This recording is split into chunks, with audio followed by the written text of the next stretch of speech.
ডেকে বলে, হুজুর আর আগানো সম্ভব না, যদি আগায় খোদার নূরের তাজাল্লিতে জ্বলে যাব।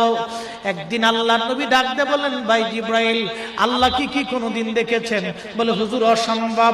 জিব্রাইল, আল্লাহ থেকে আপনার দূরত্ব কত দূর থেকে ওহী নিয়ে আসেন?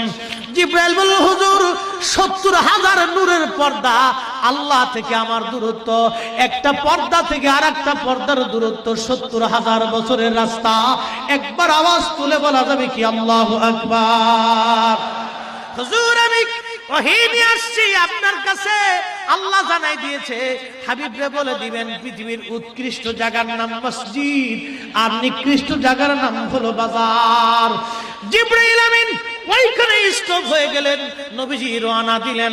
আল্লাহর হাবিব বলতেছেন, খাদিমুর রাসূল হযরত আনাস রাদিয়াল্লাহু আনহু 10 বছর নবীর কদমের খেদমত করেছেন। তিনি হাদিস বলতে দিয়ে বলেন, এ নবীর উম্মতরা তোমরা শুনে যাও, আল্লাহর নবীকে নিতে আল্লাহ এত উপরে নিলেন বিমা লা ইয়ালামুহু ইল্লাল্লাহ, এত উপরে নিলেন এর সীমানা আল্লাহ ছাড়া আর কেউ বলতে পারে না।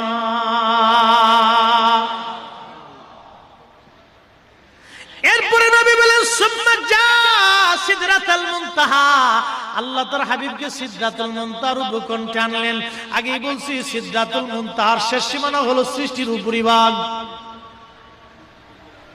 এই সিদরাতুল মুনতাহার উপকণ্ঠে আনার পরে আল্লাহ নবী বললেন, সুম্মা দানাল জাব্বারু রাব্বুল ইজ্জাতি ফাতাদাল্লা ফাকানা কাবা মিনহু কাউসাইনি আও আদনা।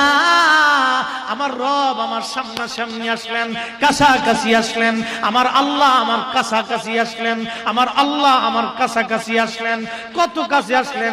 একটা ধনুক পরিমাণ মাঝখানে ফাঁকা ছিল, একটা ধনুক পরিমাণ মাঝখানে ফাঁকা ছিল। হযরত ইমাম নববী শারিহুল মুসলিম, বিশ্বের খ্যাতনামা মুহাদ্দিসদের একজন, সহিহ মুসলিমের শরা আমার ঘরে আছে।